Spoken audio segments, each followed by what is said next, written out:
हम लोग श्रीमद् भागवतम के प्रथम स्कंद के 12वें अध्याय के 5वें श्लोक को देखेंगे।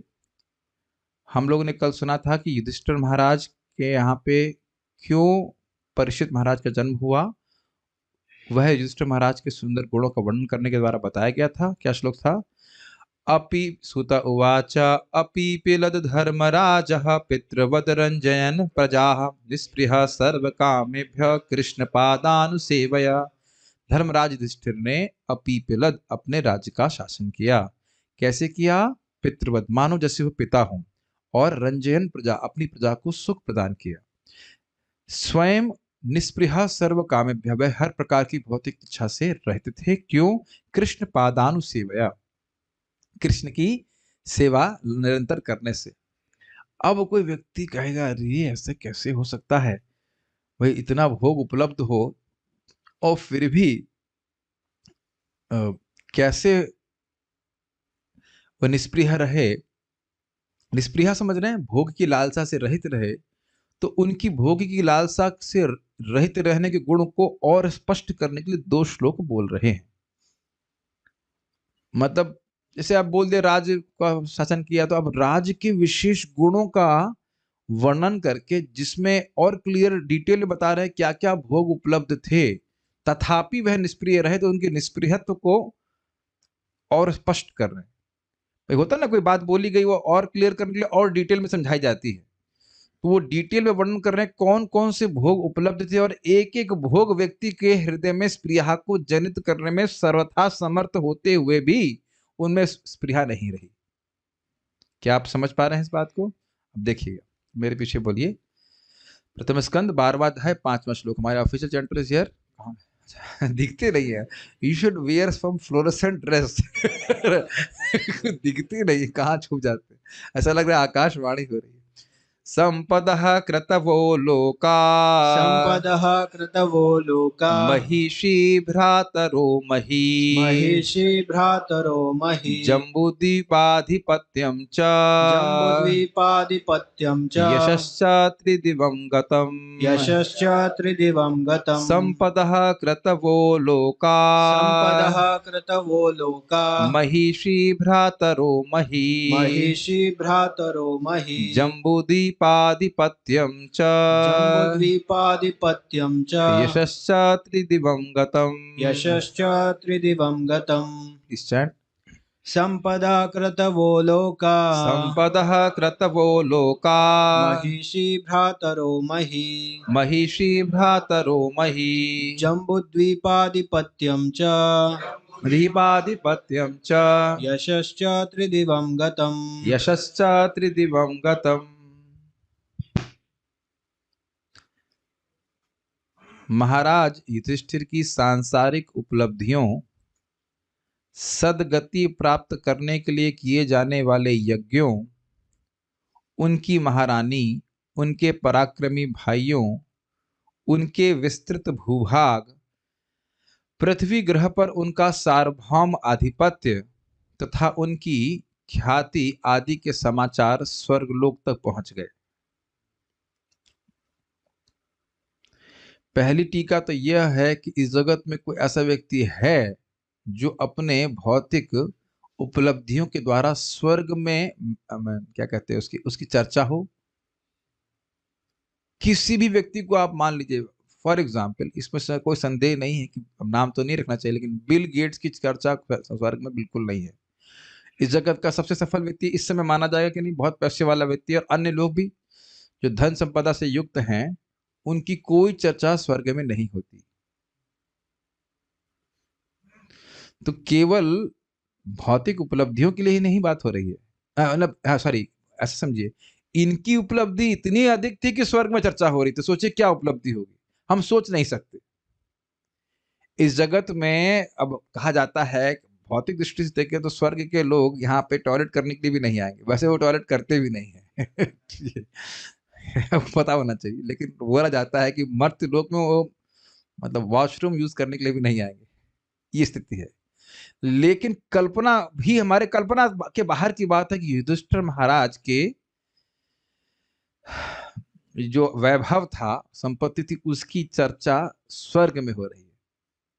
और ये भी आप अभी हम एक एक बात पे विचार करेंगे, एक एक उनकी बात थी जो पहले देखिए अन्वय में देखिए संपदा, महाराज युधिष्ठिर की सांसारिक उपलब्धियां, जो उनको भोग भोगने के जो साधन प्राप्त थे, यह कहने का अर्थ है।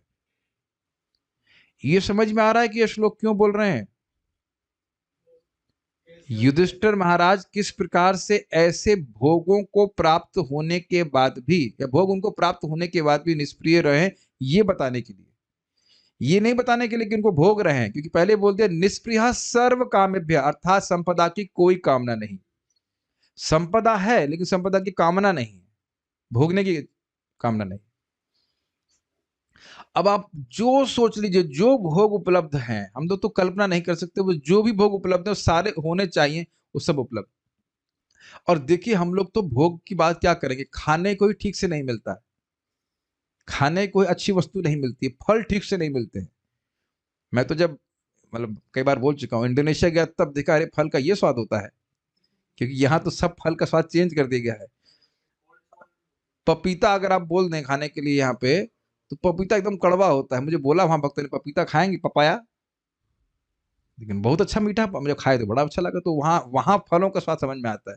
जब फल ही उपलब्ध नहीं है तो घी और उसकी बात क्या कहा जाए, दूध ही लोगों को मिल जाए तो बहुत बड़ी बात है कि नहीं? और उसमें भी आप उसमें क्या व्याख्या करें, हम लोग को क्या भोग प्राप्त है बताइए? प्लास्टिक इसमें खाता है व्यक्ति, और क्या क्या चीजें में एकदम कोई भोग उपलब्ध नहीं है। स्वर्ण में खाना बनता था, सोने के बर्तनों में खाना बन रहा हो, बताओ उसका क्या भोग? गलत तो नहीं कह रहे हैं ना? तो आप उसी से अंदाज लगा लीजिए संपदा का अर्थ क्या होगा। कृतवः, किए गए यज्ञ एवं उनके द्वारा लोकः अर्थात भावी गंतव्य, इसको समझने का प्रयास कीजिए। 3 यज्ञ किए थे युधिष्ठिर महाराज ने, और हम सुन चुके हैं कि यद्यपि उन्होंने केवल 3 यज्ञ अश्वमेध यज्ञ किए थे, लेकिन उनकी ख्याति कितनी हो गई थी? शतक्रतुमन्यवा, जो इंद्र 100 यज्ञ किए हैं अश्वमेध यज्ञ, उनके बराबर ख्याति हो गई। याद आ रहा है कुछ? हम पहले पढ़ चुके हैं इस बात को। और एक और बात है कि मानो कोई यज्ञ किया, चलो किसी ने यज्ञ किया, लेकिन उसमें कोई त्रुटि हो जाए तो आगे जो उससे भावी गंतव्य प्राप्त होने वाला वो नहीं होगा। लेकिन लिखा है लोकाह, क्रतवः और लोकाह। क्रतवः का अर्थ हुआ यज्ञ किए, इससे ये ख्याति हुई कि इन्होंने यज्ञ किए, और यज्ञ ठीक प्रकार से संपादित हुए हैं। इसका प्रमाण क्या है? कि इनको अगले जन्म में स्वर्ग मिलना निश्चित है। ऐसे समझिए, हम लोग हरे कृष्ण मंत्र जप रहे हैं, तो अब हरे कृष्ण मंत्र जप कर रहा है व्यक्ति, और मान लो किसी को अपराध हो जाए, तो चलो यह तो मालूम चला कि उसने जप किया है, लेकिन हो सकता है भगवान के धाम इस जन्म में ना जा पाए, कोई अपराध के कारण। लेकिन अब जप भी कर रहा है, साधन भजन कर रहा है, और यह भी उसका निश्चित हो जाए कि भगवान के धाम जाएगा ही, तो कुछ अंतर दिख रहा है दोनों बातों में। अब वैसे तो यहाँ पे एडवर्टाइजमेंट होता नहीं है कि भाई भगवान कोई लिस्ट निकालते हो, जैसे तो ना एग्जाम के बाद लिस्ट आती है, ये लोग पास हो गए, ये लोग पास हो गए, तो ऐसा लिस्ट तो निकलती नहीं कि भाई इस्कॉन के इतने लोगों का सिलेक्शन जो है गोलोक में हो गया है, ये तो नहीं निकल रहा है। लेकिन इतना बात पक्का था कि किन लोगों को, अच्छा ये बताओ, हमको तो नहीं पता है, प्रभुपाद जी को भी नहीं पता है, प्रभुपाद को पता है, तो अब स्वर्ग के लोगों को पता है कि ऐसा यज्ञ किया है कि स्वर्ग मिलेगा ही, यद्यपि स्वर्ग की इच्छा नहीं थी, ध्यान दीजिएगा। दैट मीन्स देवता लोग समझ रहे हैं कि इस यज्ञ को एकदम ठीक ठीक संपादित किया है, यह तो पक्का स्वर्ग में आएंगे ही, इसीलिए तो चर्चा कर रहे थे। Does it make sense? गलत सलत तरीके से कोई यज्ञ किया होता तो क्या चर्चा होती, कहां पहुंचने वाला है। लेकिन प्लीज ध्यान दीजिएगा कि उनकी कोई स्पृहा नहीं थी यज्ञ वहां सारे स्वर्ग जाने की। अश्वमेध यज्ञ के द्वारा व्यक्ति जा सकता है, लेकिन उनकी कोई इच्छा नहीं थी, लेकिन चर्चा हो रही थी। लोका मतलब फिक्स था कि अब ये स्वर्ग आएंगे, समझ गए? मतलब सब कुछ बहुत ही परफेक्टली किया गया था। उसके बाद तो भावी गंतव्य, वैसे भावी गंतव्य तो भगवान का धाम ही है उनका। महिषी, महिषी का अनुवाद यहाँ पे रानिया किया गया है। महिषी को स्पष्ट रूप से कहा जाता है द्रौपदी। विशेष रूप से मैं इस पर थोड़ा विनोद में बोलूंगा, भाई दुनिया में आपने किसी को मिले हैं जिसकी पत्नी यज्ञ से उत्पन्न हुई हो, यज्ञ की अग्नि से उत्पन्न हुई हो? प्रभु जी, यज्ञ की उत्पन्न अग्नि से तो नहीं उत्पन्न हुई, लेकिन मुख से अग्नि जरूर प्रकट करती है ये हो सकता है, लेकिन यज्ञ की अग्नि से प्रकट नहीं हुई है कि नहीं? तो अमेजिंग इज इट ना? अब अमेजिंग नहीं लगता है कि यज्ञ की अग्नि से उत्पन्न हुई, प्लस वह भगवान श्री कृष्ण की विशेष सखी कहेंगे, सखी थी। ये कोई विशेष बात नहीं है क्या? कितना इंटरेस्टिंग है कि अपनी पत्नी के कारण भी विख्यात थे वो। ये कभी सुने हैं आपके व्यक्ति कोई आप लोग कुछ आश्चर्य नहीं लग रहा ना? हम तो पढ़ के निकल जाते हैं, कोई व्यक्ति सोचता है अरे क्या पत्नी है उसकी, ऐसा तो कोई बोलता है कि नहीं? ऐसा तो कोई बोलता है नहीं इस जगत में। कभी सुने हैं आप किसी को ऐसे बोलते हुए कि क्या पत्नी है उसकी, ये है वो है? वैसे हो सकता है कुछ खल लोग इस प्रकार की बात बोलते हो, खराब लोग बोलते हैं ऐसे, खराब आशय से, लेकिन ऐसा कोई खास बोलता नहीं है। नहीं, लेकिन आजकल इसमें प्रयोग होने लगा, अरे उनकी पत्नी तो पीएचडी है और उनकी पत्नी तो डॉक्टर है और ये है वो है, सब बोलते हैं। तो कुछ अब सद्गुण क्या कहेंगे इसको, लेकिन जो भी है गुणों से अगर युक्त है तो व्यक्ति कहते हैं कितने महान है, वो तो वही जाने वो कितना सुखी है, महान है। लेकिन द्रौपदी, और आपको पता होना चाहिए द्रौपदी माता सारा मैनेजमेंट करना जानती थी, वहां का करती भी थी, सब कुछ बहुत बुद्धिमान थी। तो यज्ञ से प्रकट हुई कोई व्यक्ति, कोई स्त्री है तो कितनी मतलब उत्कृष्ट होंगी। सौंदर्य की तो बात ही, सौंदर्य की तो है ही बात, प्लस वो कितना अधिक और अन्य गुणों से युक्त थी, उसका हम कल्पना नहीं कर सकते। एक गुण कहला जाता है श्यामा, श्यामा स्त्री कहते हैं, मतलब उसका शरीर जो है वह गर्मी में ठंडा और ठंडी में गर्म रहता है, इस प्रकार का गुण उनका था। बड़ी विशेष प्रकार की वो मतलब पत्नी थी। और बाकी वह अपने आप में महान भक्त तो है ही। तो इस प्रकार से उनकी पत्नी की ख्याति भी स्वर्ग में थी, स्वर्ग में। That's quite amazing. महाराज को खूब बोलते, कहते हैं इस जगत में कोई कुछ भी कार्य कर ले, स्वर्ग में उसकी कोई ख्याति नहीं होगी। और यहां भी कुछ समय के बाद ख्याति ध्वस्त। चलिए, भ्रातरः, उनके पराक्रमी भाइयों अर्थात दिग्विजयी अर्जुन। जरा इसके बारे में थोड़ा थोड़ा चर्चा कर लें। अब अर्जुन की ख्याति क्या होगी? अर्जुन तो स्वयं ही स्वर्ग में जाकर देवताओं की मदद करके आए। क्या नाम था? निवात कवच नाम के असुरों को इंद्र भी नहीं मार पा रहे, और वहां पे अर्जुन जाकर के उनको अकेले 60,000 निवाट कवचों को अकेले मार के आए। अब क्या कम खाती होगी बताइए? जो काम इंद्र नहीं कर पा रहे हैं वो अर्जुन अकेले कर दिए, तो हल्ला नहीं होगा स्वर्ग में बताइए? और स्वयं अर्जुन, अर्जुन के कह सकते हैं को प्रसन्न करने के लिए इंद्र बोले उर्वशी को जाकर के अपने संतुष्ट कर गया। ऑल दो फिर वो भी निष्प्रया सर्व काम में भयावह नहीं, और अपने बगल में बैठाए इंद्र उनको। तो अगर इन बात विश्वास है तब आपको आश्चर्य होगा। उसको कर सोच रहे हैं कि खानी मात्र है तो कुछ नहीं होगा, लेकिन वाकई सोचिए कितना नेक्स्ट टू इम्पॉसिबल, असंभव है कि इंसान यहां स्वर्ग चला जाए डायरेक्ट उसी शरीर से। ये बहुत बड़ी आश्चर्य की बात है। फिर शिव जी को हराए अर्जुन, भीम का पराक्रम देखिए, कितना अद्भुत बात है ना। एक एक बात महाभारत की कितनी आश्चर्यजनक है ना। वो उनको जहर दे गया, वो डूब गए, उसके बाद फिर वो आकर के 10,000 हाथी का बल लेकर के आए। 10,000 हाथी का बल, यहाँ थोड़ा कुछ एक दो बाइसेप बना लेता है, सोचता है कि मैं हीरो हूँ, ऐसे भीम उठा कर फेंक देते कहीं सागर में जाके गिर जाता है। 10,000 बहुत होता है भाई। तो एक एक भाई को देख लीजिए। बल्कि हम सुन रहे थे कि सहदेव या नकुल, सहदेव जी, सहदेव संहिता लिखी गई है, वो गाय के बारे में बहुत अच्छे से जानते थे, बहुत सारे गुणों से वो युक्त थे सभी, और बहुत सुंदर भी थे वो लोग। और युधिष्ठिर महाराज तो खैर स्वयं मूर्तिमान धर्मराज हैं, और वो देवताओं के अंश, ये सब बात भी देवता जानते थे इत्यादि। महान भक्त हैं इस कारण से भी, अरे भगवान के मित्र हैं।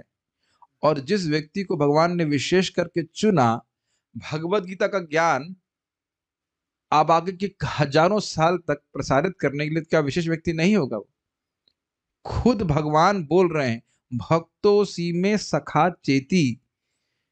अब यहां तो डाउट होगा कौन भक्त है कौन नहीं है, लेकिन भगवान स्वयं बोल रहे तुम मेरे भक्त हो, मतलब भक्त ही हो, उसमें कोई और एलिमेंट मत जोड़िए कि कुछ थोड़ा पोर्शन भक्त का है, अभक्त का ना, कुछ भी नहीं। Pure devotee, you are pure devotee. Krishna stamp लगा रहे, इसलिए ज्ञान दे रहा हूं। और भक्त हो, सखा भी हो। क्लियर? अब समझ रहे हैं इन सब बातों के लिए क्या कोई व्यक्ति ख्याति को प्राप्त नहीं होगा? पार्थ सारथी के रूप में अर्जुन क्या ख्याति को प्राप्त नहीं है? ये सब बातें सभी देवता जानते हैं। ठीक है।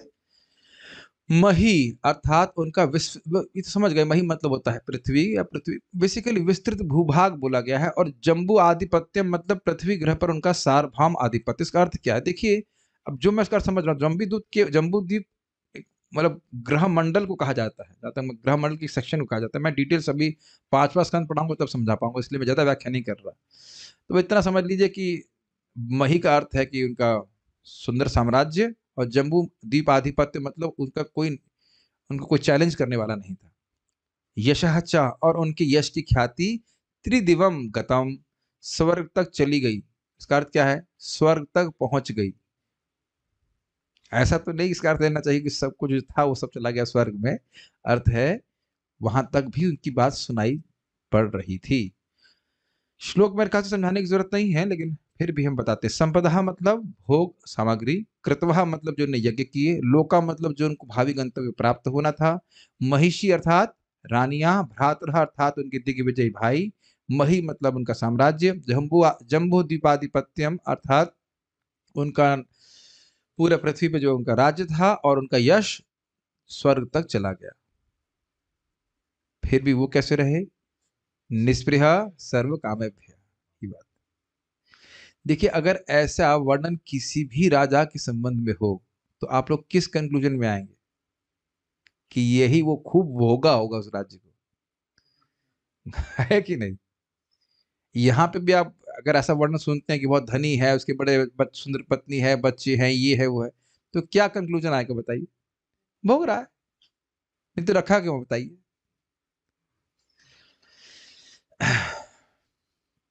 तो इसको आगे और अगले श्लोक से बहुत अच्छे से क्लियर किया जाएगा। बाल प्रबोधिनी उनकी निस्पृहता को ही सहेतु स्पष्ट कर रहे हैं इन दो श्लोकों में।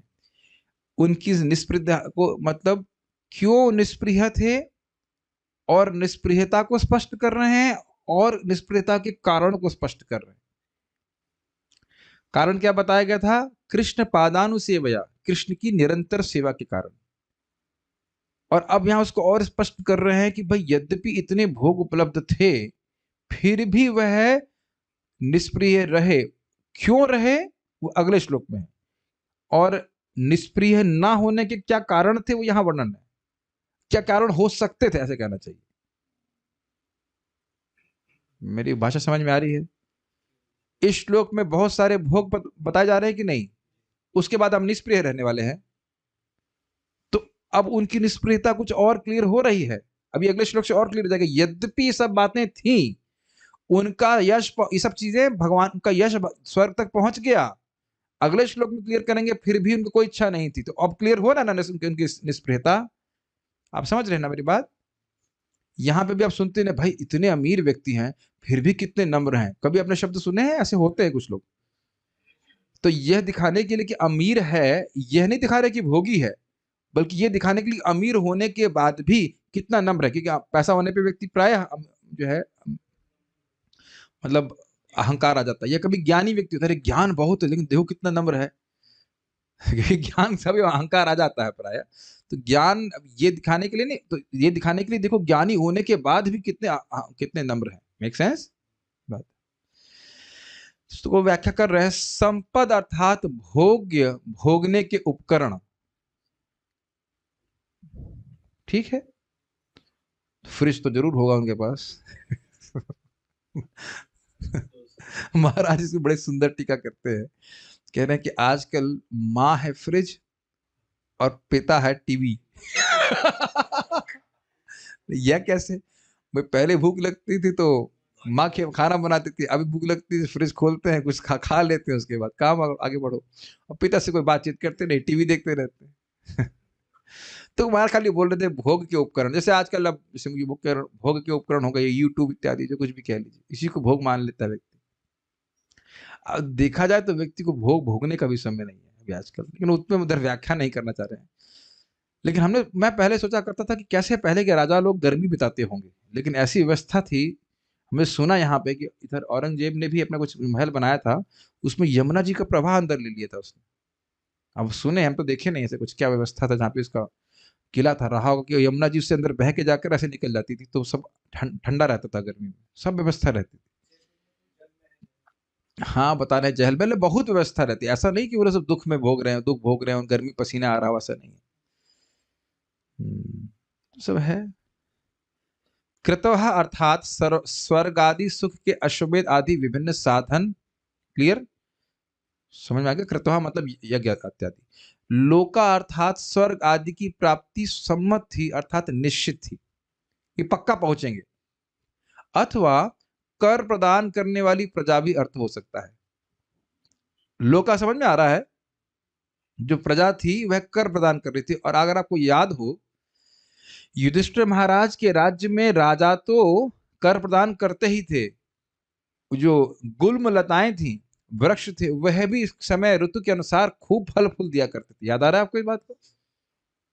तो प्रजा का अर्थ वही होगा। प्रजा का अर्थ केवल मनुष्य नहीं, जो कोई भी थे, गाय बैल सब अपने जो जो उनकी कुछ शक्ति थी उससे बड़ी प्रसन्नता से राजा को दिया करते थे।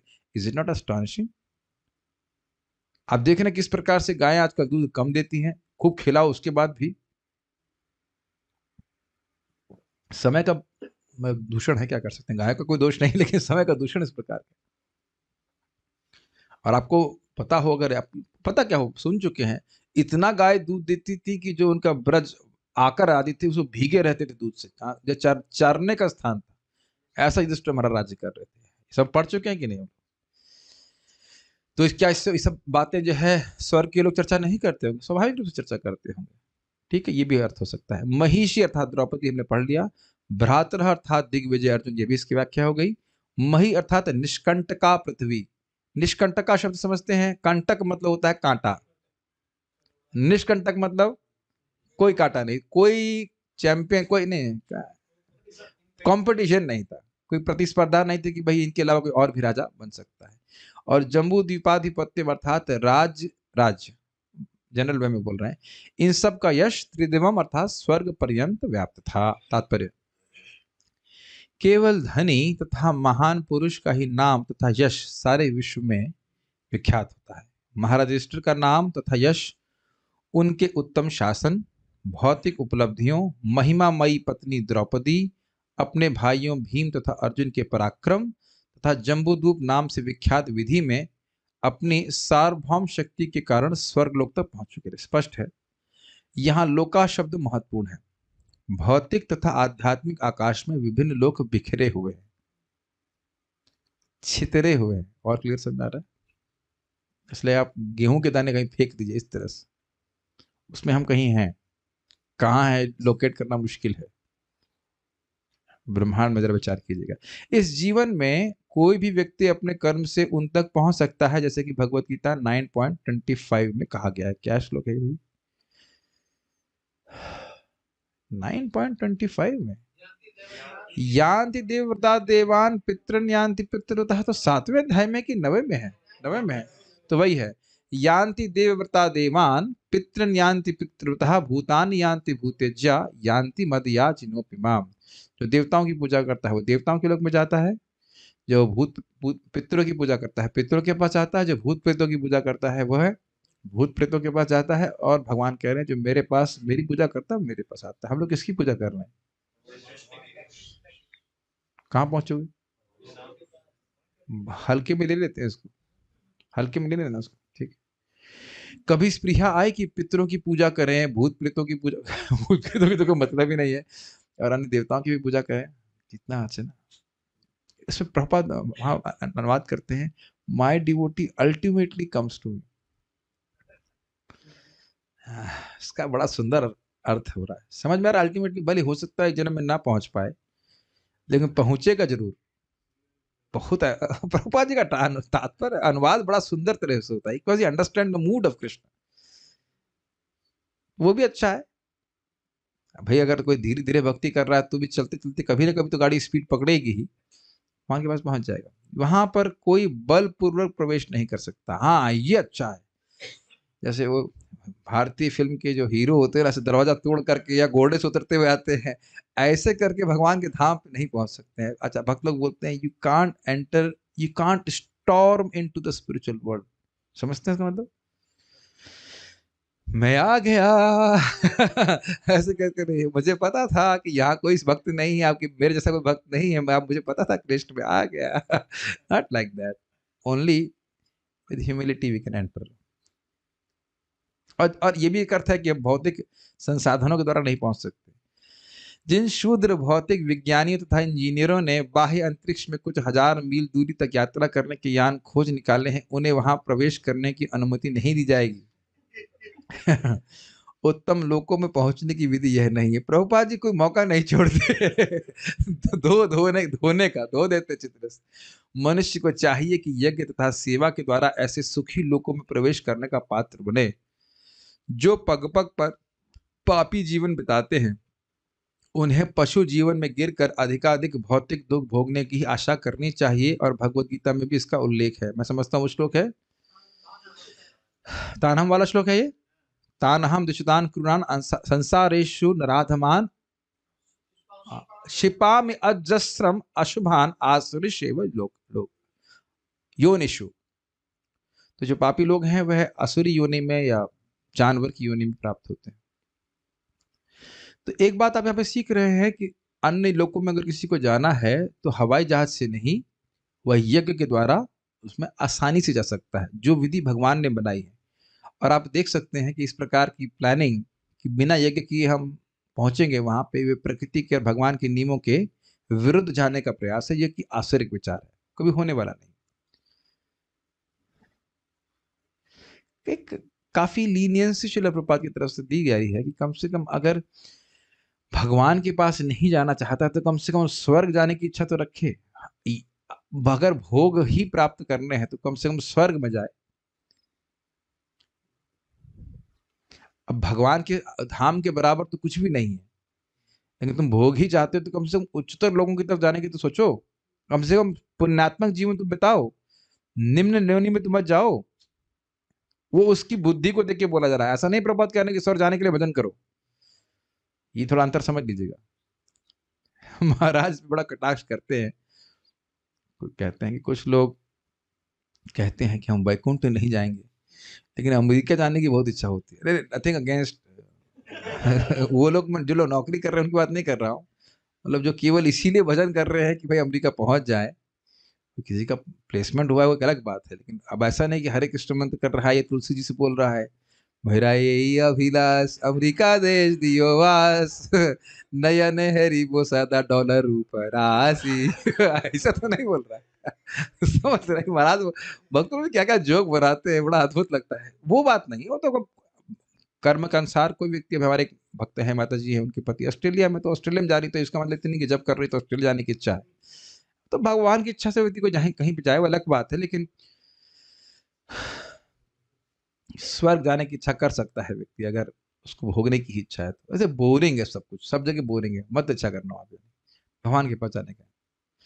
महाराज युधिष्ठिर के उत्तम यज्ञ तथा उनकी योग्यताएं इतनी महान तथा यशपूर्ण थीं कि स्वर्गलोक के निवासी भी उन्हें अपने में से एक मानकर उनका स्वागत करने को तैयार थे।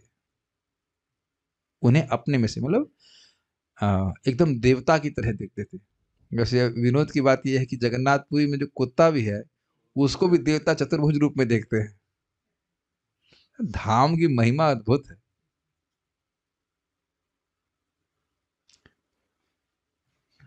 अब मानो कोई प्रश्न करे कि भाई इतने भोग की सामग्री है तो निष्प्रिय कैसे रही, आप हमको बताइए। इतनी बातें आप बोल रहे हैं, ये था वो था इत्यादि इत्यादि, भाई फूलेगा ना आदमी। मेरे देखो मेरे भाई ऐसे हैं। और आप देखेंगे कि जगत में लोगों के बच्चे कहीं थोड़े फर्स्ट डिवीजन आ जाते हैं तो कोई आएगा तो बोलेंगे हमारे लड़के 96% नंबर आए, ये आए। वो बोलते हैं कि नहीं बोलते? थोड़ी थोड़ी बातों का गुणगान करता है। स्पेशली लड़का अगर अमेरिका चला जाए तो पूछते हैं कि नहीं, घर में पूछते नहीं, घर बोलते हैं हमारा लड़का वहां है यहाँ है। ऐसा हो जाता है, स्वाभाविक है। और इनमें बिल्कुल कोई आसक्ति नहीं थी युधिष्ठिर महाराज। ध्यान देना होगा कि भक्त के रूप में तो थे, प्रेम बहुत अधिक था, लेकिन ये सब नहीं कि उनकी अकम्पलिशमेंट को गाते बैठे वो। तो क्यों? तो उस पे श्लोक बोल रहे हैं। ये फिर याद दिला रहा हूं, पिछले श्लोक में एकदम क्लियर हुआ है कि निष्प्रिय ना होने के सारे कारण उपलब्ध थे, लेकिन फिर भी वह निष्प्रिय थे। तो इससे निष्प्रियता और स्पष्ट हो रही है। तो वह इस श्लोक से क्लियर कर रहे हैं क्यों। किम ते कामः सुरस्पृहार स्पृहार स्पार्हा किं ते कामः सुरस्पारः मुकुंद मनसो द्विजाः मुकुन्द मनसो द्विजः अधिजुह्वुर्मुदं राज्ञः अधिजुहुर्मुदं राज्ञः क्षुदितस्य यथेतरे क्षोदितस्य यथेतरे किं ते कामासुरस्पार्हा मुकुंद मनसो द्विजाः किं ते कामः सुरस्पारः मुकुन्द मनसो द्विजः अधिजुह्वुर्मुदं राज्ञः क्षुदितस्य यथेतरे अधिजोर्मुदं राज्ञः क्षुदितस्य यथेतरे किं ते कामः सुरस्पर्हा स्पार्हा मुकुंद मनसो द्विजाः किं ते कामः सुरस्पारः मुकुन्द मनसो द्विजः अधिजह्वुर्मुदं राज्ञः क्षुदितस्य शथेतरे। अधिजोर्मुदं राज्ञः क्षुदितस्य यथेतरे। क्या क्या उदाहरण देते हैं, एकदम एक्सपर्ट है सुत गोस्वामी जी।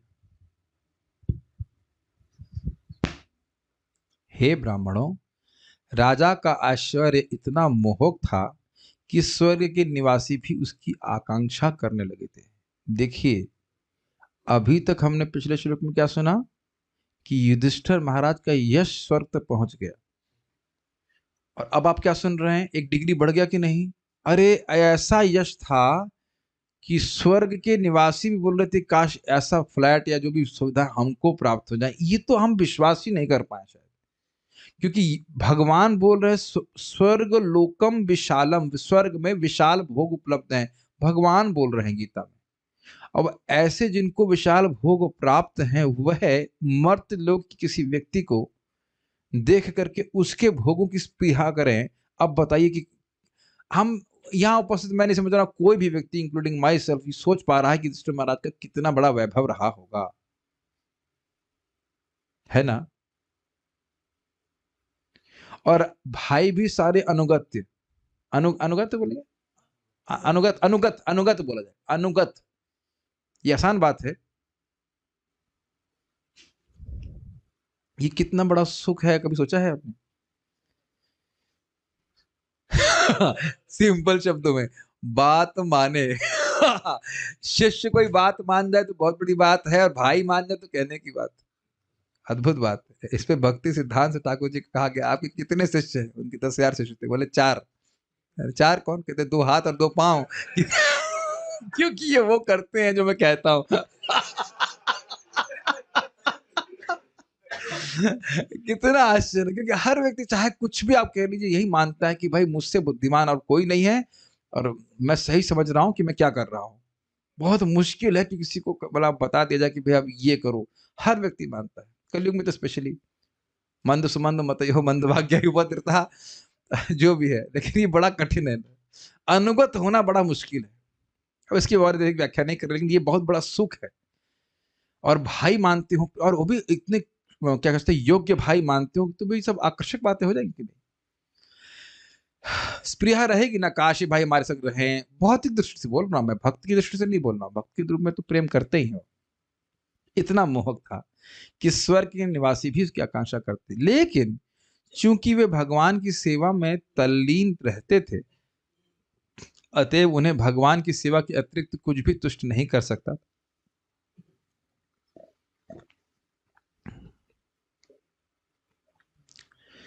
इस पे एक भक्त ने आज सुबह बहुत अच्छा प्रश्न किया कि मान लीजिए किसी की भोग की इच्छा है और भक्ति कर रहा है और वो स्वर्ग चला जाए, तो भोग की इच्छा समाप्त कैसे होगी? वो भक्ति के प्रभाव से।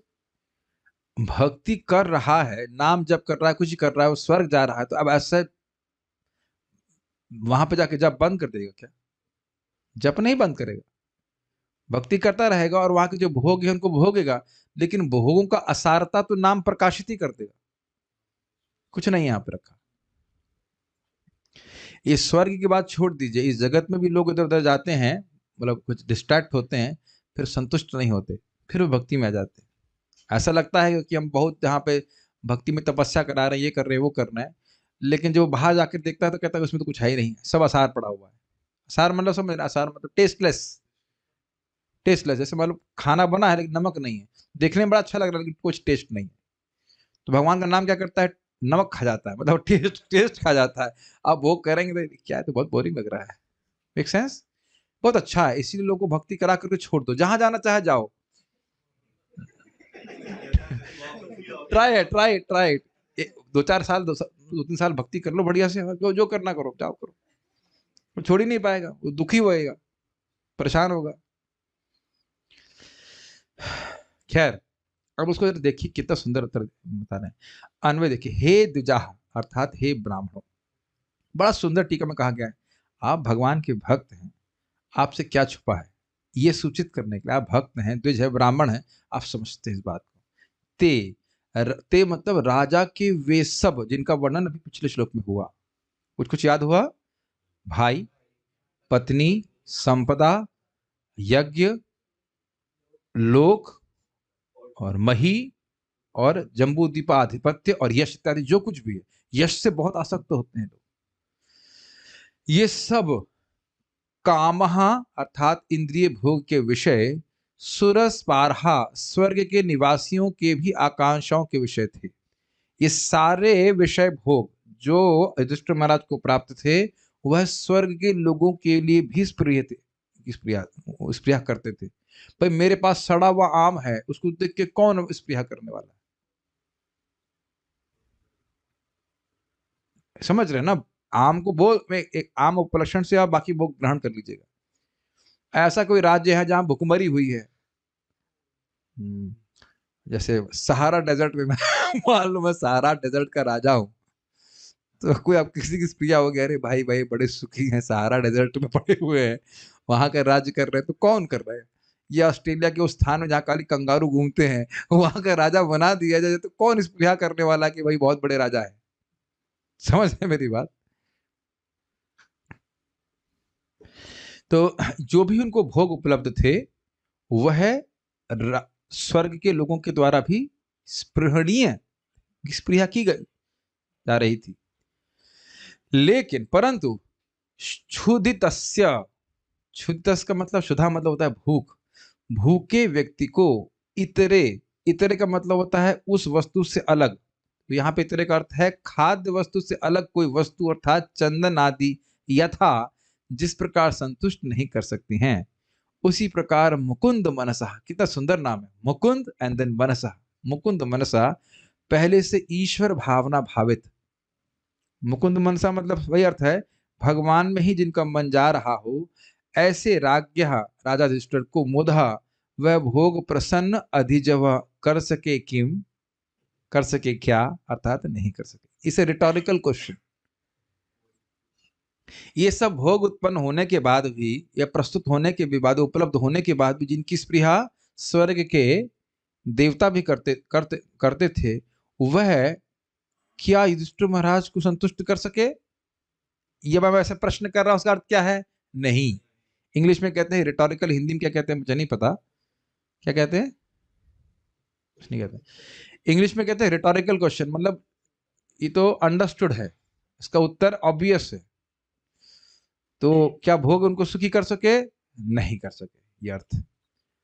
अब जरा समझ लीजिए कि देखिए, हम लोगों को तो इतना व्रत करने का अनुभव है नहीं, लेकिन मानो कोई 2 दिन 3 दिन ना खाया हो, अब वह आए हमारे कृष्ण हॉल में आए और कहा हमारे फाल्गुनी प्रभु, नहीं आप गेट पे नहीं रहते इसलिए फाल्गुनी प्रभु पकड़ते हैं, फाल्गुनी प्रभु कहे बहुत बहुत धन्यवाद प्रभु जी आप आए, ये देखिए चंदन लगा दे चंदन, और ये देखिए माला, महामाला, ये देखिए।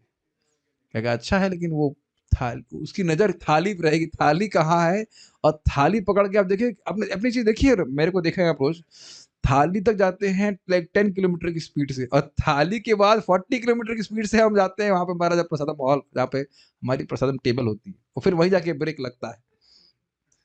रोज होता है कि नहीं? मैं तो रोज देख रहा हूँ, स्पीड तेज हो जाती है एकदम। तो अब उस टाइम कोई कहे ठीक है आए, अब मतलब अपना जो भी करिए, ऐसा कोई दिक्कत नहीं है। फिर आप बोलेंगे क्या तुमने सुना नहीं, भूखा साधु बाघ बराबर, सुना नहीं तुमने? प्रसाद नहीं दोगे तो आज नियम भंग करके तुमको ही खा जाऊंगा है कि नहीं? तो आप देख रहे हैं कि भूखा व्यक्ति बहुत दुखी होता है। तो ये बहुत अच्छा एग्जाम्पल दे रहे हैं, भूखे व्यक्ति को जैसे खाद्य वस्तु से इतर, यानी खाद्य वस्तु के अलावा कुछ भी संतुष्ट नहीं कर सकता। इसी प्रकार से मुकुंद मनसा, जिनका मन भगवान के चरण कमलों में ही संतुष्टि प्राप्त करता था, कृष्ण की सेवा ही करके संतुष्टि प्राप्त करता था, ये सारी वस्तुएं उपस्थित होते हुए भी उनमें कोई स्पृहा जागृत नहीं कर सकी। समझ में आ रहा है उदाहरण? भूखे होते हैं तो कुछ स्पृहा रहती है और कुछ करने की कुछ भी नहीं रहती। पहले भाई खाना खिलाओ फिर आगे कुछ बात करेंगे। हाँ ना ना, ऐसा लग रहा है सब भूख भूख से ऊपर उठ गए हैं। ज्यादा नहीं, एकादशी में हम लोग अभी हम अपनी बात कर रहे हैं, तो भूख 1 बजे तक भी सहन नहीं, कुछ नहीं करेंगे, पहले वही बात करनी, कुछ मैनेजमेंट नहीं, कुछ नहीं, पहले प्रसाद खिलाओ उसके बाद कुछ बात होगी। मैं अपनी बात कर रहा हूँ, मैं तो बॉडीली कंसेप्ट में ही हूँ। महाराज तो खूब विनोद करते हैं, हाँ हम शरीर नहीं आत्मा है, लेकिन जब भूख लगती है तब नहीं भाई हम शरीर है तुरंत हम शरीर, तो ज्ञान लुप्त हो जाता है, हम शरीर है ऐसे करके सोचने लगते हैं। हमारे रामकृष्ण प्रभु स्पेशल है जो भूख सहन कर लेते हैं, लेकिन वो एक अलग बात है हर कोई व्यक्ति इस प्रकार से नहीं होता है। प्रभु जी को देख के हमें कॉम्प्लेक्स हो जाता है ठीक है, कभी कभी सोचता हूँ नहीं, इस तरह का भजन हम इस जीवन में नहीं कर सकते, मैं भी अगले जन्म में, अगले के अगले 12 जन्म के बाद होगा, तो अभी तो इतनी तपस्या हम नहीं कर सकते। तो कोई विरले महाराज भी बोलते हैं कि भाई कुछ भक्त हैं जिनको भूख का स्मरण ही नहीं आता है लेकिन हमारे को तो स्मरण आने के बाद भी एकादशी में हम व्रत कर लेते हैं, एक दिन खींच देते हैं। और कभी कभी लोग हमसे बोलते हैं, प्रभु जी जिन लोगों ने निर्जल व्रत किया है, क्या वो लोग चरणामृत की तरह अपना पान व्रत तोड़ सकते हैं? वो किस लिए बोलते हैं पता है? कि बताने के लिए कि निर्जल किया है, एक दिन निर्जल कर लेते हैं तो उसको बहुत गाता है। महान साधु लोग तो हैं, अलग बात है, वो लोग तो उनको तो अलग बात है, उनकी बात नहीं करें। हमारे जैसे लोगों की तो यही स्थिति है, भूखा रहेगा तो कुछ नहीं दिमाग में चलेगा। अब हम दुनिया की बात नहीं, कि 9 बजे हमारी क्लास में कुछ मन में जाता नहीं, जनरली सुबह की बात कर रहे हैं, फिर कुछ सुनाई नहीं पड़ता है, कुछ सुनाई नहीं दे रहा है। प्रसाद क्या क्वेश्चन है भाई, जिसको क्वेश्चन पूछना वो पूछ लो हमको नहीं पूछना है, हमको ये पूछना है भी प्रसाद में क्या है कि नहीं, और कुछ नहीं पूछना है तो ये बहुत अच्छा एग्जाम्पल दिया रहा है, लेकिन इसी को मैं कई बार प्रचार में इस्तेमाल करता हूँ कि जैसे, और एकदम वही बात, जैसे भूखे व्यक्ति को न माला संतुष्ट करेगी न चंदन, ऐसे ही जीव भगवान की भक्ति के बिना कितना ही भोग की सामग्री इकट्ठी कर ले वो सुखी नहीं हो सकता। बहुत अच्छा एग्जाम्पल आप हमेशा कोट कर सकते हो, एकदम लोग रिलेट कर सकते हैं। महाराज इसके श्लोक पे बोल रहे थे तो बहुत सुंदर बात बोल रहे थे, और आगे बोल रहे थे, कह रहे थे मान लो किसी गला दबा दो, अब वो कोई और उसकी कामना रहेगी मैं चॉकलेट खाऊं, उसे कुछ याद रहेगा पत्नी बच्चे या मेरे भाई या मेरी उपलब्धियां, वो तो केवल सांस के ही इच्छा रखेगा, उस तरह की स्थिति थी। तो ये बहुत सुंदर बात है। ये ऐसा नहीं कि युधिष्ठिर महाराज, आप अपने जीवन में भी देखेंगे कि अगर भक्ति अच्छे से किए हैं तो कहीं आपको मतलब कालवश कर्मवश कैसे भी ऐसे स्थान पे जाना पड़े जहां बहुत सारे भोग उपलब्ध भी हैं, तो भी सूखा लगेगा, कुछ क्षण के लगेगा अरे कितना सुंदर है, फिर तुरंत फुट, कुछ फुट, एकदम समझ रहे ना, कुछ भी नहीं अच्छा लगेगा। ये भक्ति का बड़ा सुंदर प्रभाव है। हमारे आशुतोष प्रभु थोड़ा कम समय के लिए आए, कितने 1 महीने के लिए तो आए ना वृंदावन में, 1 महीने में आए, टू लेस। अगर आप 1 महीने रह जाते, भजन तो करते, फिर आपका देखिए बाहर मन कभी लगे ना, आप लोग कभी रहे नहीं 1 महीना, 1 महीना भी रहे तो आप लोगों का बहुत बुरा लगेगा, नोएडा जाने के बारे में सोच भी नहीं रहोगे, है कि नहीं? जो लोग, कुछ लोग तो हमारे यहाँ पे तो है वो कबड्डी खेल के जाते हैं, इससे पहले कि सांस टूटे भाग जाते हैं वापस, लेकिन रियली 1 महीना रह लो। क्यों भाई नोएडा जैसे कैसा लगा आपको? भी इसमें इंटरव्यू लेंगे हम क्लास के बाद आपको। बिल्कुल नहीं मन लगता, ये बहुत अच्छा विशेष स्थान है। 1-2 महीना अगर आदमी रह ले, आपकी इच्छा भी नहीं होगी बाहर जाने की, संकल्प ही नहीं उठेगा। भाई मैं अपनी बात कर रहा हूँ, बाकी तो मुझे पता नहीं। रामकृष्ण प्रभु मुझे बोल रहे थे बहुत कि ये ही भगवान दिखाता है कि भगवान प्रेम कर रहे, जाने की इच्छा भी नहीं हो रही, तो वो है ना, आपने मुझे बोला था ये बात, मुझे याद है कि भगवान आपकी जाने की इच्छा नहीं हो रही तो भगवान भी कुछ प्रेम प्रदर्शित करना कि यहीं रहो यहीं रहो, कहाँ जा रहे हो ऐसे करके। और तो प्रचार के लिए कोई जा रहा है तो अलग बात है, तो प्रचार तो हम कर ही नहीं पा रहे, तो छोड़िए क्या जाना है, यहीं से जितना हो जाए उतना अच्छा है। तो हम खाली बात कर रहे थे कि जिस प्रकार से भूखा व्यक्ति किसी और वस्तु से सुखी नहीं हो सकता है, इसी प्रकार से मुकुंद मनसा, और द्विजा शब्द बहुत सुंदर है, बहुत अच्छा अर्थ ले रहा है। आप सब समझ रहे हैं इस बात को, जैसे मैं भी यहाँ कई बार बोलता हूँ ना, इतना तो समझते हैं ना आप लोग, भक्त हैं, समझ रहे हैं ना इस बात को, ऐसा कई बार बोलता हूँ। उस आशय में कई बार द्विजा द्विजा कहते हैं कि आप ब्राह्मण हैं, भक्त हैं, आप समझ रहे हैं कि भगवान की भक्ति का सुख क्या होता है। तो इसलिए कोई आश्चर्य की बात नहीं कि वह क्यों निष्पृहा सर्व कामेभ्य, ये जितनी भोग की वस्तु उनमें एक में भी इच्छा नहीं थी भोग की। और आगे आप सुनेंगे 5वें स्कंद में भरत महाराज जब राज्य कर रहे थे तो न सिर्फ भरत महाराज, उनका कोई निवासी, प्रजा का कोई व्यक्ति मुक्ति की भी इच्छा नहीं करता था, केवल भगवान की भक्ति से संतुष्ट थे। तो राजा क्या स्थिति क्या होगी बताइए। तो समझ गए आप लोग इस बात। ये मेरा, हम तो इतने खैर भोगी हम जान रहे हैं, लेकिन मेरा अनुभव था कि इंडोनेशिया में गया था तो वहां पे वो कहे चलिए चलिए हम आपको अपना सी बीच के बगल वाला कुछ वो वुड क्या कहते हैं, वुड हाउस बोलते हैं, क्या बोलते हैं, मड हाउस नहीं, वुड हाउस, लकड़ी का बना हुआ जो ऊपर पट्टी नहीं, वो दिखाने ले जाएंगे। तो हम अब भक्त थे, हमने चलो भाई देखा आते हैं। तो कुछ नहीं लगता है वो, हाँ नीला नीला समुद्र कुछ ये वो कुछ भी नहीं लगता, एक सेकंड के लिए हाँ बड़ा अच्छा, कुछ भी नहीं लगता। तो इस चीज से समझ में आना चाहिए कि इन सब चीजों के लिए कभी प्रयास ना करे व्यक्ति, बहुत धोखा खाए, कुछ है ही नहीं इसमें रखा। और श्रीमद् भागवतम के पता नहीं आप लोगों को कैसा लगता है, विभिन्न टीकाएं पढ़ते हैं, अलग अलग अर्थों को समझते हैं, कितना सुंदर प्रसन्नता अनुभव हम करते हैं। श्रीधरी पढ़ते हैं आगे, यज्ञों के करने के फलस्वरूप राजा युधिष्ठिर जिन लोगों पर अधिकार प्राप्त कर लिए थे वे लोक, ये समझ में आया, ये यज्ञ कर रहा है तो अब यह लोक तो मिलेगा ही। गीता 18वां अध्याय 5 श्लोक, इंद्र बन जाओगे, ये नहीं बताएंगे, उसके लिए चार्जेस हैं, कौन से 5 श्लोक है, लेकिन सामर्थ्य है, पक्का बन जाएगा, पक्का बन जाएगा। तथा देवताओं के लिए भी स्पृहा, योग्य संपत्ति इत्यादि भोगी की सामग्रियां क्या राजा युधिष्ठिर को प्रसन्न कर सकी, अपितु वे नहीं कर सकी। ये प्रश्न का उत्तर इस तरह से दिया जा रहा है। उसका कारण यह था कि उनका मन सदा भगवान श्री कृष्ण में ही लगा रहता था। उनको श्री भगवान से भिन्न दूसरी वस्तुएं उसी तरह अच्छी नहीं लगती थी जिस तरह भूखे को भोजन से भिन्न कोई वस्तु अच्छी नहीं लगती है। बहुत स्पष्ट है। बाल प्रबोधिनी, आपके द्वारा भी यह सम्मत है क्योंकि आप भगवान के भक्त हैं, इसको सूचित करने के लिए उनको संबोधित करते हुए कह रहे हैं, हे दुझा। ये लाइन समझ में आ गई भाई। यहाँ पे हाँ बोलने का कोई वो नहीं है कि सबको हाँ ही बोलना है, समझ में आ गया। तो नहीं समझ में आया तो आप बता दीजिएगा, स्पष्ट है, आप ब्राह्मण हो, भक्त हो, इस बात को समझते हो, ठीक है, खुद भी इसको अनुभव कर रहे हो ना। वयम तु ना वितृप्यामा उत्तम श्लोक विक्रमे यशृण्वताम रसज्ञानाम स्वादु स्वादु पदे पदे। क्लियर, किसका शब्द है? शौनक ऋषि ही बोल रहे हैं। और वह भी देखिए बहुत बड़ा यज्ञ कर रहे थे कि नहीं, सत्रम स्वर्गाय लोकाया सहस्त्र सममासतः, छोड़ दी उसको, पानी डाल दिया के ऊपर, और बल्कि बोल रहे हैं, खुद बोल रहे हैं कि इससे केवल हमारा मुंह काला हुआ है। आप कथा सुनाइए भगवान की, तो खुद ही रसिक हैं तो समझ रहे हैं कि आप समझ रहे हैं ना इस बात को। बस बहुत बार मैं भी यहाँ पे हम बोलते हैं कि जैसे मेरा अनुभव हो रहा है आप लोग का भी ऐसा हो रहा है, हाँ हाँ हाँ हाँ ऐसा हो रहा है। तो उसी तरह से भक्त है तो सबको एक अनुभव प्राप्त होगा। तात्पर्य, संसार में दो वस्तुएं होती हैं जिनसे जीवों की तुष्टि हो सकती है। जब कोई भौतिकता में डूबा हुआ रहता है तो वह इंद्रिय तृप्ति से ही तुष्ट होता है, किंतु जब कोई भौतिक गुणों से मुक्त होता है तो वह भगवान की तुष्टि के लिए प्रेममय सेवा करके ही तुष्ट होता है। तो ही को हमने बहुत जोर से क्यों बोला?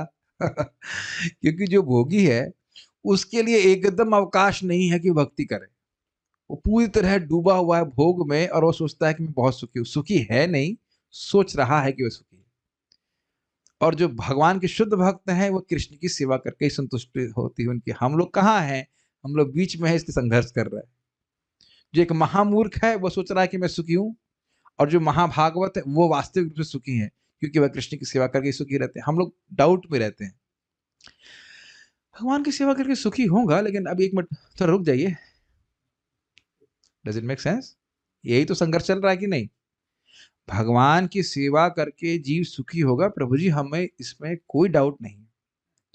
ये तो अकाट्य सत्य है। लेकिन 2 मिनट रुक जाइए, आधा घंटा तो थोड़ा ब्रेक दीजिए, आधा घंटा ब्रेक दीजिए, फिर आपकी ही बात बोलनी है, आप ही क्लास में आना है, आप ही सुनना है। अच्छा इतने से क्या हो जाएगा? बोल दो कि मन में नहीं आता। अरे इतनी सी इंद्र तृप्ति में क्या हो जाएगा? इसमें क्या बुरा है? इतने लोग देखिए भोग कर रहे हैं, क्या हम इतना सा भी नहीं कर सकते हैं? क्या माँ इस तरह से पिचिंग नहीं करती? अब किसको क्या करती है बात बोल दी, छोड़ दीजिए। लेकिन हम हे दुजो, हे दुजाओ, हे दुजो ब्राह्मणों, आप समझ रहे कि नहीं समझ रहे? बोलती ना, अरे अब सब लोग देखो तो 7 बजे तक सो रहे थे कि तुम क्या 2:45 तक भी सो नहीं सकते हो? क्या जरूरत है 3:30 पे उठने की? बताओ। क्या रोज नहीं बोलती माया से? बताइए। बाहर के लोग कर रहे हैं 16 माला, 2 माला भी नहीं कर रहे हैं, तुम 16 माला करो, कम है क्या? बता दीजिए, नहीं बोलती क्या?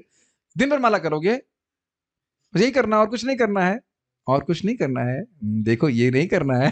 उसके बाद तो आप देख सकते हैं किस प्रकार से हम लोग को संघर्ष चलता रहता है। No problem, continue with the संघर्ष। धीरे धीरे आप देखेंगे जो माया इस प्रकार से बोलेगी तुम्हें ये नहीं करना है, तो आप सीधे बोल देंगे इसको करके मुझे लास्ट टाइम क्या प्राप्त हुआ था, तुमने दिया क्या था जो मैं अब दोबारा करूं? और धीरे धीरे करके आप देखेंगे इस प्रिया ही समाप्त हो जाएगी। फिर लिंक समझ लीजिए, कृष्ण पादान सेवया, निरंतर सेवा करने से ये इच्छा ही समाप्त हो जाती है, करूंगा क्या करके, लास्ट टाइम क्या मिला था, तुमने क्या दिया था जो मैं अब दोबारा तुम्हारी दुकान पे आऊं? ये सब भक्त लोग अनुभव कर रहे होंगे, इज नॉट? इसका अर्थ यह हुआ कि जीव वैधानिक रूप से सेवक है, सेव्य नहीं। ये बहुत सुंदर बात है। We are eternally selfless. समझ में आया? या तो हम इंद्रियों की सेवा करके सुख ले रहे हैं या कृष्ण की सेवा करके। खुद तो सुख भोग ही नहीं सकते, स्वरूपतः हम सेवक ही हैं, सेव्य नहीं है। और देख रहे कितना इल्यूजन है। हम सोच रहे हैं कि हम अपनी सेवा कर रहे हैं, लेकिन हम सेवा किसकी कर रहे हैं? इंद्रियों की। स्वरूपतः हम लोग निस्वार्थ हैं। हम लोग स्वार्थी हो ही नहीं सकते, अपनी सेवा कर ही नहीं सकते। ये कुछ क्लिक कर रहा है? सेवा करके ही सुख मिलता है, या तो इंद्रियों की या भगवान की। अब वो अलग बात है कि सेवा जो इंद्रियों की होती है वो एकदम शुल्क, निकृष्ट और क्षणिक सुख मिलता है। अब हमारा चुनाव क्या है, ये हम देख लेना। देखिए, हरे कृष्ण मंत्र जब भी करे और साथ श्रीमद् भागवतम को सुने तो उसका ना विवेक बहुत जागृत हो जाता है, उसका बड़ा प्रभाव होता है। एक भक्त बोल रहे थे, सबसे प्रपद कोट करते हुए, सबसे इंपॉर्टेंट है थॉट प्रोसेस आपका। वो थॉट प्रोसेस भागवतम के द्वारा और भगवद गीता के द्वारा एकदम चेंज होने लगता है। भागवतम तो एकदम ही तेज चेंज कर देती है, भगवद गीता भी, डिपेंडिंग कि हम क्या सुन रहे हैं, भगवद गीता भी बड़ी पावरफुल है, बहुत पावरफुल है। एकदम चेंज करने लगती है हमारे जीवन की वैल्यूज और प्रायोरिटी, सब कुछ चेंज होने लगती है। थॉट प्रोसेस चेंज होने की बात है। तो ये थॉट प्रोवोकिंग बात है कि नहीं, कि हम जब सेवक ही हैं तो फिर हम कृष्ण की सेवा क्यों ना करें? इंद्रियों की सेवा करने से क्या प्राप्त हो रहा है? इंद्रियों की सेवा करने में यही इल्यूजन आधार है ना, कि मैं अपनी सेवा कर रहा हूं, लेकिन हम उस समय भी अपनी सेवा नहीं कर रहे। ठीक है? That means we are basically, हम हमेशा अनुगति ही से किए रहते हैं, दासों के दास रहते हैं। या तो माया की सेवा कर रहे हैं या भगवान की सेवा कर रहे हैं, तो क्यों ना चुनाव करें माया की सेवा में। और ये ध्यान रखिएगा इस बात को, no matter how many times Maya exploits our free will, she can't take it away from us. ये को समझ में आता है? ये बहुत गंभीर बात है। हमारी मिथ्या, क्या कहते हैं, मिथ्या नहीं, सॉरी, हमारी स्वेच्छा का दुरुपयोग करवा सकती है माया, कि भोग में पड़ा दे, लेकिन छीन नहीं सकती है। किसी क्षण भी आप भगवान की तरफ टर्न कर सकते हैं, भगवान आपको रिजेक्ट नहीं कर रहे हैं इसके लिए। हम्म हम्म यस, बोल दो। आज लग रहा है क्लास जल्दी समाप्त हो जाएगी, अच्छा मौसम लग रहा है। उसके बाद मैं कुछ really कुछ करूंगा जो मैं करना चाहता हूँ। After this pure devotional torture concentration camp. बहिरंगा शक्ति की दशाओं में मोहग्रस्त होने के कारण वह अपने आप को सेवा कराने योग्य समझता है, जबकि वास्तव में वह सेव्य होता नहीं। वह तो काम, इच्छा, क्रोध, लोभ, गर्व, उन्मत्तता तथा असहिष्णुता जैसी इच्छाओं का दास होता है। बड़ी सुंदर बात है। अब मेरे पास भी टेक्स्ट तुरंत सामने नहीं, कल पढ़ा था, मैं फिर शेयर करूंगा। सुंदर सुपर बात। पूज्य जीव गोस्वामी पाद कहते हैं कि यद्यपि व्यक्ति इन वस्तुओं से प्रभावित है और उसको भगवान के नाम आदि में रुचि नहीं भी हो, तो भी वह भगवान की शरण में जाकर के उनका नाम उच्चारण, भक्ति आदि कर सकता है। यद्यपि हम इनके दासत्व किए हैं, तो स्वाभाविक सी बात है, हृदय में काम, क्रोध, लोभ भरा हुआ है, फिर भी वह कृष्ण के पास जा सकता है, उनका नाम जप कर सकता है, यद्यपि प्रारंभ में नाम जप में रुचि ना भी हो या कथा में रुचि ना भी हो। भगवान की शरणागति में जाने के लिए यह योग्यता नहीं है कि आप काम, क्रोध आदि से मुक्त हो जाएंगे तब जाएंगे। एक तो कहना ऐसा हुआ कि डॉक्टर के पास तब जाओ जब बुखार उतर जाए, जब ठीक हो जाए तब डॉक्टर के पास जाए। कहते हैं ना कृष्णदास कविराज गोस्वामी नम्रता में कि मैं माश्चर्य रूपी घोड़ों से परेशान हूं, इसलिए मैं महाप्रभु रूपी वैद्य की आश्रय ले रहा हूं।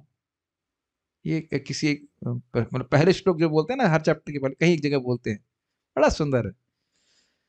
समझ में आया? अगर कोई इन 6 दोषों से युक्त हो हाँ मतलब भरा हुआ हो, फिर भी कृष्ण उसको रिजेक्ट नहीं कर रहे हैं। यही तो बोल रहे हैं, सर्वधर्मान परित्यज्य मामेकम शरणं व्रज अहम त्वाम सर्व पापेभ्यो, सर्व प्रॉब्लम में भ्यो कह लीजिए, तुम्हारी सारी समस्याओं को मैं दूर कर दूंगा, मां शुचः, शोक मत करो। बहुत अच्छी बात है, अगर आप वाकई विचार करें बहुत इंस्पिरेशनल बात है। क्यों? क्योंकि जब करते समय भी मन में कितने कितने गंदे विचार भी आते हैं, वो आएंगे ही। कचरा साफ हो रहा है, इसका अर्थ यह नहीं कि भगवान आपके नाम जब से प्रसन्न नहीं, आप प्रयास कर रहे हो जब करने का तो भगवान खुश नहीं हो इससे। अजामिल अपी तो नहीं है ना, ठीक है। जब वह आध्यात्मिक ज्ञान की प्राप्ति करके अपने होश में आता है, वाह, तो वह अनुभव करता है कि वह भौतिक जगत का स्वामी नहीं अपितु अपनी इंद्रियों का दास है। वह ऐसे लग रहा है जैसे ना मुंह पे कोई जूता मार रहा हो। ये जूता किसका है? प्रभुपाद जी का जूता है, ठीक है कि नहीं? हमारे मुंह पे जूता पड़ रहा है कि नहीं, एकदम बद्ध जीव के। कितने हीरो बन रहे हैं हम लोग, हम ये है हम वो हैं क्या? इंद्रियों के सेवक। आज मैं almost almost almost on a daily basis प्रार्थना करता हूँ कि भगवान वो स्वामी बनना है। शक्ल तो हमारी इस लायक है नहीं, लेकिन महाप्रभु हे गोसाई, उनको कई बार महाप्रभु गोसाई बोलते हैं ना, गोसाई गोस्वामी बनना है। गोस्वामी बने बिना भगवत की प्राप्ति नहीं होती है। इंद्रिय संयम किए बिना प्राप्ति नहीं होती है, और इंद्रिय संयम के सारे प्रयास में हम चारों खाने चित्त हो जाते। इतना बस 1 घंटा सोऊंगा, उसके बाद कितना सोते हो तो क्या बोला जाएगा। 3 बजे कल उठूंगा, आधा पेट खाऊंगा, दूसरे वाले का आधा पेट भी खा जाते हैं। मैं तो कई बार संकल्प लूंगा मीठा नहीं खाऊंगा, उसी दिन करना में प्रभु एक्स्ट्रा मीठा खिला देते हैं। तो संकल्प नहीं छोड़ दिया हमने, कैसे होगा बताइए? ये आपकी गलती नहीं है, वो तो भगवान हम प्रेरित करते हैं। तू अच्छा मीठा मना करेगा, चल। एनी हाउ, पृथ्वीम सशिष्यात, पृथ्वीम सशिष्यात, बहुत बड़ी बात रूप गोस्वामी बात कह रहे हैं। एकदम भिगो के मारा है प्रभुपाद जी ने। एकदम भिगो के मारा कि अपने आप को होश में आओ, ये कहने का अर्थ है। This is amazing. यदि, और ये होता कैसे है? हरे कृष्णा कृष्णा कृष्णा हरे हरे, हरे राम राम राम हरे। बहुत कुछ कहने की इच्छा हो रही। एक जाप करेंगे ना तो समझ में आता है कि मेरी आसक्तियां कितनी अधिक हैं। Krishna reveals that. शुरुआत में तो लगता है कि हम शुद्ध भक्त हैं, और ये जब भोजन रोज को जाते हैं, जब आसक्तियां हमारी जो है ना, भोग आसक्तियां, वो जब प्रकट होती हैं, तब व्यक्ति के हृदय में नम्रता आती कि भाई मैं तो इनका दास हूँ। मुझे व्यक्ति, मैंने बोला हाँ भाई, मुझे बहुत पहले की बात है, भक्त बोल रहे थे क्या आपको काम इच्छा सताती है? मैंने कहा हाँ। अच्छा आपको भी सताती है? मैंने कहा हाँ। बाद में मैंने शादी कर ली। हमने कहा हमें तो सताती है, और आप? इतना मतलब नए भक्त सोचते हैं कि बड़ा आसान है। उस दिन गौरांग प्रभु बोल रहे थे ना, pure devotional service so easy, नए भक्त सोचते हैं, लेकिन इतना नहीं है, बहुत मेहनत लगती है। माया इतनी आसानी से नहीं छोड़ती। लेकिन हम भी कौन सा, हमारे पीछे भी कृष्ण है, ऐसी बात नहीं है। हमको नेगेटिव नहीं बोल रहे हैं, हम खाली बोल रहे हैं कि this is a wonderful thing ना। कामादिनाम कति न कतिधा पालिता दुर्निदेशा तेषां जात मयि न करुणा नात्र पन्नोपशांति उत्सृज्यतामथ यदुपतेर् सांप्रतं लब्ध बुद्धिस् त्वां शरणं आयतः माम नियुंक्ष्वात्मदासये। कितना सुंदर, कितना नम्रता से युक्त ये उद्गार है भक्त का। इसे कहते हैं आत्मा की जागृति का श्लोक। बहुत अच्छा श्लोक है ये कि हे कृष्ण, अनंत जन्मों से मैंने अपनी कामादि नाम कति न कतिधा पालिता दुर्देशात, अपनी काम इच्छाओं की ही पालन किया है। अच्छा किया है तो वो संतुष्ट हो गए? नहीं, संतुष्ट भी नहीं, दया भी नहीं आई। कोई दया नहीं आ रही, लगाई रही है मुझे सेवा में। अब मेरे पास क्यों आए? तो कहते हैं सांप्रतम लब्ध, मुझे मेरी बुद्धि मुझे प्राप्त हो गई है। मैं समझ गया हूं कि मैं आपका सेवक हूं, मुझे अपनी सेवा में नियोजित किया। और यही हरे कृष्ण मंत्र का अर्थ है हे कृष्ण, हे श्रीमती राधा रानी, हमें अपनी सेवा में नियोजित कीजिए। तो बारंबार जी प्रभुपाद बोल रहे ना, हरे कृष्ण मंत्र बोलो और सुनो, उसका क्या प्रयोजन है? जागृति करने के लिए, जागृति करने के लिए कि हम इंद्रियों की सेवा कर रहे हैं, सेवक हैं। रियली जेन्युइनली इच्छा करेंगे, नहीं कृष्ण हम आपकी सेवा करना चाहते। अगर पतन भी हो जाए, होता भी है, तो भी रो सकते हैं, पब्लिक में तो नहीं, रूम में रो सकते हैं, कृष्ण मैं ये नहीं चाहता हूं। That's very very amazing. मेरी बातें को समझ पा रहे हैं आप? मैं ये नहीं चाहता हूं, मैं आपके चरणों को चाहता हूं। I don't want to fall down to this things. Genuinely I want to control my senses. बड़ा बहुत अच्छी बातें प्रपात कर रहे हैं। होश में जब आता है, ऐसे समझ लीजिए जब हम लोग बेहोश होते हैं, सोते रहते हैं, तो दुनिया खोल लेते हैं अपनी वापस। आज अच्छा सपना आया बहुत दिन के बाद, हम तुलसी आरती कर रहे थे आफ्टरनून के रेस्ट में, नमो नमः। कहा चलो कभी तो अच्छा सपना आया, वैसे तो फालतू सपना आता है। उस दिन तुलसी जी को सपना आया।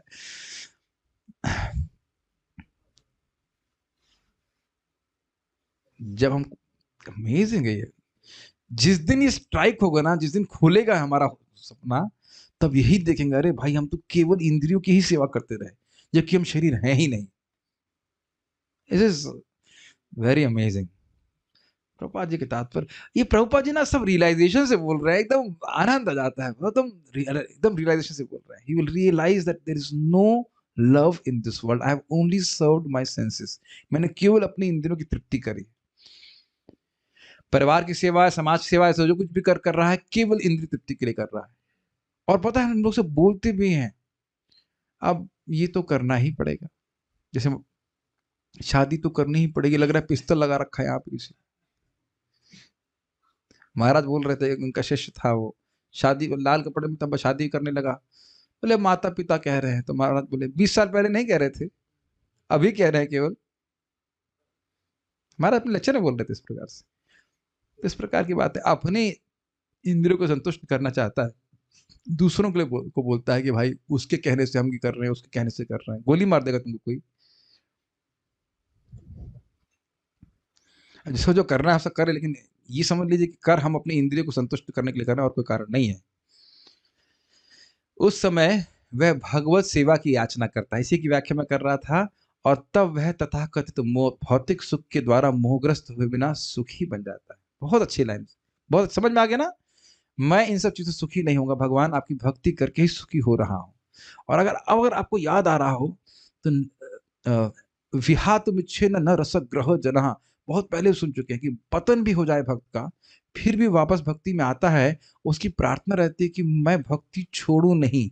वो ये नहीं कहता कि मैं भक्ति छोड़ूंगा नहीं,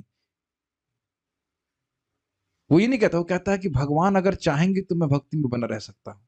बड़ा सुंदर टीका था, अगर आपको याद हो। वो अहंकार में नहीं कहता कि मैं भक्ति छोड़ूंगा नहीं ना, भगवान अगर चाहेंगे तो, मतलब छोड़ना नहीं चाहता है, लेकिन भगवान चाहेंगे तो मैं भक्ति में टिका रह सकूंगा। बहुत अच्छी बात कृष्णानंद प्रभु बता रहे थे कि वो रोज प्रार्थना करते हैं भगवान से कि भगवान हमारा कोई वैष्णव अपराध ना हो जाए। रोज मुझे बता रहे थे, रोज प्रार्थना करते हैं। एक घबराहट होनी चाहिए कि कहीं ऐसा ना हो गलती जाने जाने अपराध हो जाए और हमारी भक्ति में नुकसान है। भक्ति खत्म तो नहीं होती है, लेकिन गड़बड़ हो जाए कुछ। ठीक है, महाराज युधिष्ठिर महात्मा थे, अतएव उन्हें विशाल साम्राज्य, उत्तम पत्नी, आज्ञाकारी बंधुओं, उनकी व्याख्या कर चुके हैं, सुखी प्रजा तथा सुसंपन्न जगत से कोई प्रसन्नता नहीं हो रही थी। शुद्ध भक्त को ये वर स्वतः प्राप्त होते हैं, भले ही वह उनकी कामना ना करे। ये बड़ा इंटरेस्टिंग है, ये हम लोग पढ़ चुके हैं पहले कि पूरा जगत अनुरक्तता, प्रीणनम जगत अनुरक्तता, ये शुद्ध भक्त जो है उसका क्या पहली है? शुद्ध भक्ति का एक लक्षण है,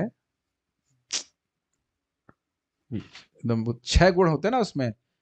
शुरुआत का गुण क्या है? शुभधा, शुभधा, शुभ प्रदान करने वाली है। तो उसमें कहते हैं कि पूरे जगत से वह प्रेम करता है और जगत के लोग उससे प्रेम करते हैं। तब यहाँ पर स्पष्ट समझ में आ गया, युधिष्ठिर महाराज शुद्ध भक्त हैं, उनसे सब प्रेम करते थे, तो उनका सहज रूप से अनुगत्य स्वीकार किए हुए थे। कहते हैं यद्यपि युधिष्ठिर महाराज की कोई कामना नहीं थी, वो तो बार बार वन में भागने में तैयार रहते थे कि हम वन चले जा रहे हैं, हम वन चले जा रहे हैं, हमें राज्य नहीं चाहिए इत्यादि, लेकिन भगवान की इच्छा मान के कर रहे थे। यहाँ पर दिया गया दृष्टांत अत्यंत उपयुक्त है। ऐसा कहा जाता है कि भूखे को भोजन के अतिरिक्त अन्य किसी वस्तु से संतोष नहीं मिलता। एक बात ध्यान दीजिएगा, अन्य किसी वस्तु से संतोष नहीं मिलता यद्यपि वह वस्तु उपस्थित हो, यह कहने का आशय है। कुछ क्लिक कर रहा है, भूख लग रही है, खाना ही से सुख मिलेगा, अन्य जितनी सामग्री लगा दीजिए, लिपस्टिक भर दीजिए, कुछ भी, मतलब व्हाटएवर, मेरे मन में से आ गया कुछ, थम्स अप तो पेट भर जाएगा, व्हाटएवर, और क्या बोलेंगे, राउटर्स, 5G राउटर्स, लैपटॉप्स, और कुछ भी रख दीजिए, उससे वह सुखी नहीं होगा यद्यपि वह उपस्थित हो। तो ये उदाहरण समझ में आ गया। इस कारण से वह उनकी स्पृहा कुछ नहीं कर रहे, मतलब सामने है, इससे क्या होगा मेरा, ये कहने का आशय। भूख, खाने को तो कुछ मिल नहीं रहा है, ये बल्ब, इससे क्या होगा, लैपटॉप, वेबकैम, व्हाटएवर, इससे क्या होगा, इससे क्या होगा, ये कहने का आशय। ये अनुभव होता है भक्तों को, भौतिक भोग उपलब्ध होते हैं, वो उसमें रहते भी हैं, उनकी भावना नहीं रहती कि कुछ हो जाएगा। आशा पाश समझते हैं, क्या समझते हैं आशा पाश का अर्थ बताइए, कि इस भोग को प्राप्त करके मैं सुखी हो जाऊंगा, ये भावना नहीं रहती भक्तों की। हम सुन चुके हैं सब बात में, जो भाव स्तर पे होते हैं उनकी ऐसी स्थिति होती है, विरक्ति, मान्य शून्यता में, तो विरक्ति का गुण इसी प्रकार का होता है, किसी चीज में भोग की इच्छा नहीं होती। सारा संसार भूखे जीवों से भरा पड़ा है वाह, दैट्स अमेजिंग। यह सारा संसार भूखे जीवों से पड़ा। प्रभुपाद आज बड़े मूड में है, एकदम धोल दे रहे हैं, बिल्कुल बैटिंग कर रहे हैं प्रभुपाद। सारा संसार भूखे जीवों से भरा पड़ा है, क्या अर्थ है ये? यह भूख उत्तम भोजन, आश्रय या इंद्रिय तृप्ति के लिए नहीं है, भूख तो आध्यात्मिक वातावरण के लिए। क्या सुंदर बात है। श्रील प्रभुपाद की जय। अमेजिंग। ऐसे प्रभुपाद को ना दिखता है सारी बातें, तो एकदम ऐसा बोलते हैं जो हृदय में एकदम धंस जाए। अगर हम प्रभुपाद की बात को समझाएं, basically the need of the soul is to love and to accept love. प्रीति, प्रेम चाहते हैं, और इस जगत में उस प्रेम को हम भौतिक वातावरण में इंद्रिय तृप्ति के द्वारा ढूंढ रहे हैं। और होता क्या है, आप मेरी पीठ खुजाओ और मैं आपकी पीठ खुजाऊं, उसका मतलब समझते हैं, आप मेरे को इंद्रिय तृप्ति दो, मैं आपको इंद्रिय तृप्ति दूंगा, इसको प्रेम मान रहे हैं, लेकिन ये वास्तविक रूप से प्रेम नहीं है। ठीक है, तो रोटी, कपड़ा, मकान उत्तम तरह से प्राप्त हो जाए, इससे आत्मा की भूख जाने वाली नहीं है। और उदाहरण से आप समझ रहे हैं, मछली को पानी से निकाल लीजिए, उसको पानी के अलावा कुछ संतुष्ट नहीं करेगा। अब तो क्लियर है।